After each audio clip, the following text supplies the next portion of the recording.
Pro Football Weekly is running the Cover 3, where we bring you 3 under-the-radar stories from our editors for Week 15. The Colts no longer have to listen to comparisons to the 2008 Detroit Lions. Not only did they finally get in the win column in Week 15, but they dashed the rival Titans' playoff hopes in the process.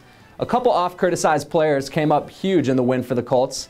Cornerback Jacob Lacey, who was demoted for poor play earlier in the season, came up with a critical pick six of Matt Hasselbeck in the third quarter, returning the touchdown for 23 yards. He also added 12 tackles to his fine performance. Running back Donald Brown, largely considered a bust by Colts fans, picked a perfect time to come up with the best game of his career, rushing for 161 yards on only 16 carries. Brown also picked the perfect time for his 80-yard scamper in the fourth quarter that came one play after the Titans had decreased the lead to 1 score. There's not a lot of redemption in going 1-13 for the Colts, but it had to feel pretty special for a couple players who have been much maligned this season. The Patriots had about as bad a first quarter defensively as you could imagine. They allowed 167 rushing yards, which is more than 60 more than they allow per game. All season long it had been the pass defense, but this time the run D was looking clueless. After 3 drives, it was 16-7 Broncos. The Patriots were getting T-bowed, and Andre Carter was hurt. It looked like bad news for New England. Suddenly, though, a switch flipped. The next 5 drives, it was only 64 yards allowed, 2 fumbles forced. It turned into 14 Patriots points. So what happened?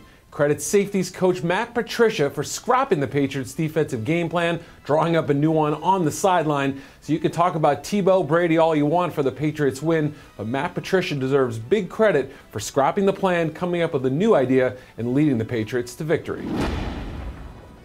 When you hear people talk about the best free agent acquisitions, you always hear Jonathan Joseph and Darren Sproles. I'm going to throw a name out there. How about Reggie Bush? Because the Dolphins aren't making the playoffs, you may not hear a whole lot about how Bush is having a career season by a lot.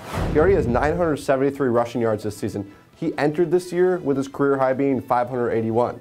He came in 2011 with 1 career 100-yard rushing game. He now has 4, including 3 in a row, capped off by 203-yard rushing output against the Bills this past Sunday. Bush's success has taken some pressure off quarterback Matt Moore, as well as rookie Daniel Thomas can slow his development a little bit, and the Dolphins have a pretty solidified backfield for next season. Kevin mentioned Darren Sproles, and it's interesting to look at how Bush matches up with the man who replaced him in New Orleans. He actually has more yards from scrimmage on the season and the same amount of touchdowns, maybe proving to both his critics, perhaps the Saints and Sean Payton, that he can be an every down back in the NFL. For the best coverage of the league, check us out at ProFootballWeekly.com.